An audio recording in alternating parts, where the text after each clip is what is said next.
ಓಬಣ್ಣನಹಳ್ಳಿ ಗ್ರಾಮದ ನಿರಾಶ್ರಿತರಿಗೆ ಇಮ್ಮಡಿ ಸಿದ್ದರಾಮೇಶ್ವರ ಶ್ರೀ ನೆರವಾಗಿದ್ದಾರೆ. ಇನ್ನು ಚಿತ್ರದುರ್ಗ ಜಿಲ್ಲೆಯಲ್ಲಿ ವರುಣದೇವ ಸತತ ಮಳೆ ಸುರಿಸುತ್ತಲೇ ಇದ್ದು ಹಲವು ಕಡೆ ಜನಜೀವನ ಅಸ್ವಸ್ಥಗೊಂಡಿದೆ. ಇನ್ನು ಸಾರ್ವಜನಿಕರು ಹೈರಾಣಾಗಿದ್ದು ಪ್ರವಾಹದಿಂದಾಗಿ ಮನೆ ಮಠ ಕಳೆದುಕೊಂಡು ವ್ಯಥೆ ಪಡುವಂತಾಗಿದೆ.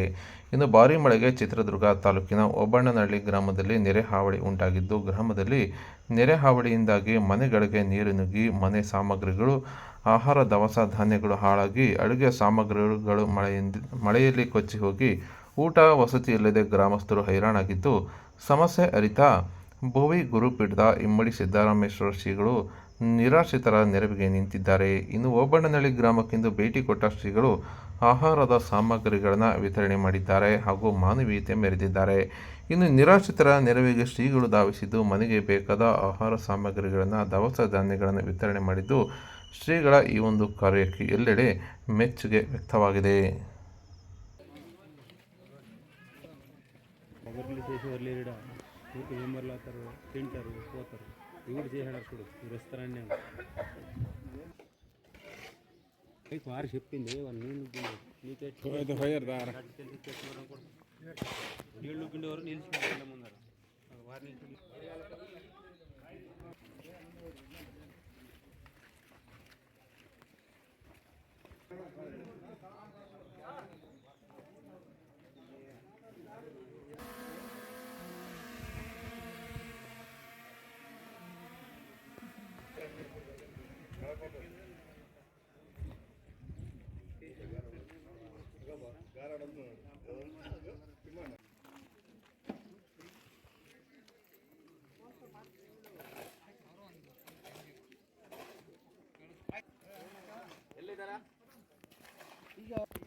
ಇಟ್ಕೊಳ್ಳಮ್ಮ ಹಂಗೆ ಹಂಗೆ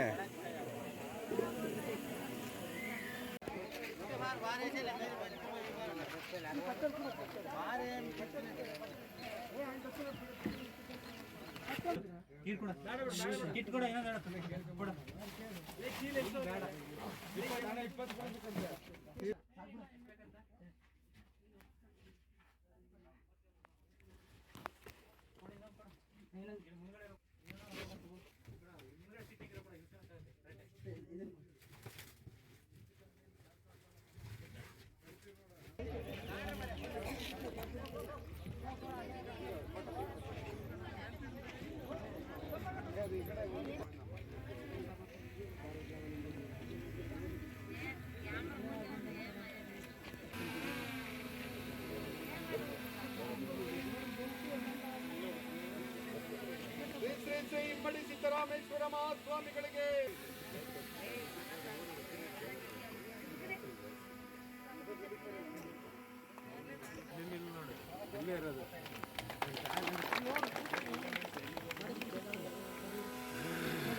ಓಬಣ್ಣನಹಳ್ಳಿಯಲ್ಲಿ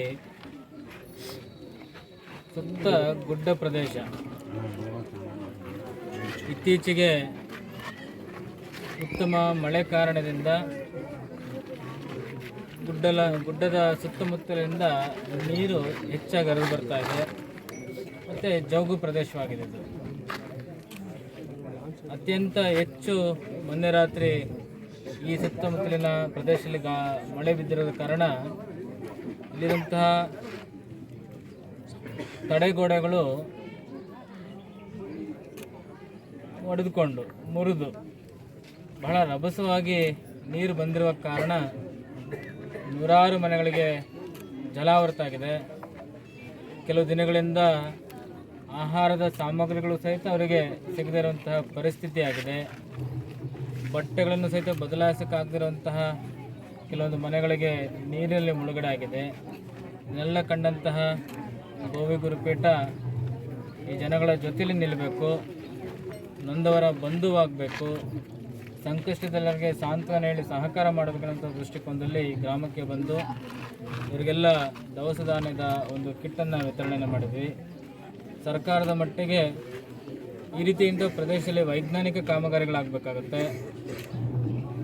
ನೀರಿನ ಅರಿವನ್ನು ಅರ್ಥೈಸ್ಕೊಳ್ಬೇಕಾಗತ್ತೆ, ಹಳ್ಳಗಳು ಯಾವ ಭಾಗದಲ್ಲಿ ಬರ್ತವೆ ಅಂತ ತಿಳ್ಕೊಳ್ಬೇಕಾಗತ್ತೆ. ಗ್ರಾಮ ಮಟ್ಟದ ನಗರ ನಿರ್ಮಾಣ ಸಂದರ್ಭದಲ್ಲಿ ಕೆಲವೊಂದು ಭಾಗದಲ್ಲಿ ಗೃಹ ನಿರ್ಮಾಣಗಳು ಆಗದಾಗೆ ನೋಡ್ಕೊಳ್ಬೇಕಾಗತ್ತೆ. ಒಂದು ವೈಜ್ಞಾನಿಕ ದೃಷ್ಟಿಕೋನದಿಂದ ಗ್ರಾಮ ನಿರ್ಮಾಣ ಮಾಡಿದಾಗ ಈ ರೀತಿಯಾಗಿರುವಂತಹ ಒಂದು ಫ್ಲಡ್ ಕಾರ್ಯಕ್ರಮಗಳು ಅಥವಾ ಈ ರೀತಿಯಾಗಿರುವಂತಹ ಅವ್ಯವಸ್ಥೆಗಳು ಆಗೋದಿಲ್ಲ. ನೆರೆ ಹಾವಳಿ ಅಂತಂದರೆ ನಮಗೆಲ್ಲ ಗೊತ್ತಿರುವ ಹಾಗೆ ನದಿ ತೀರದಲ್ಲಿ ಮಾತ್ರ ಆಗುವಂಥದ್ದು ನೆರೆ ಹಾವಳಿ. ಈ ರೀತಿಯಾಗಿರುವಂತಹ ಬಯಲು ಸೀಮೆಯ ಪ್ರದೇಶದಲ್ಲಿ ಗುಡ್ಡದ ತಪ್ಪಿನ ಜನಗಳಿಗೆ ಹಳ್ಳದ ಮೂಲಕ ಮಳೆಗಾಲದಲ್ಲಿ ಫ್ಲಡ್ ಆಗಿರುವಂಥದ್ದು ಬಹಳ ವಿಚಿತ್ರವಾಗಿದ್ದರೂ ಕೂಡ ಕಟು ಸತ್ಯವಾಗಿದೆ. ಇವರ ಬದುಕು ಬಹಳ ಇವತ್ತಿನ ದಿನಕ್ಕೆ ಬಹಳ ಸಂಕಷ್ಟದಲ್ಲಿದ್ದಾರೆ.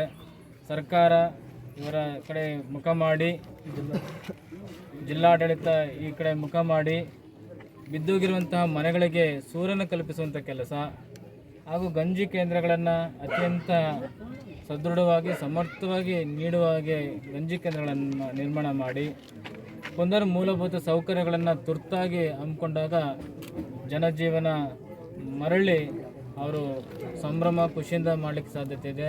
ಇವತ್ತಿನ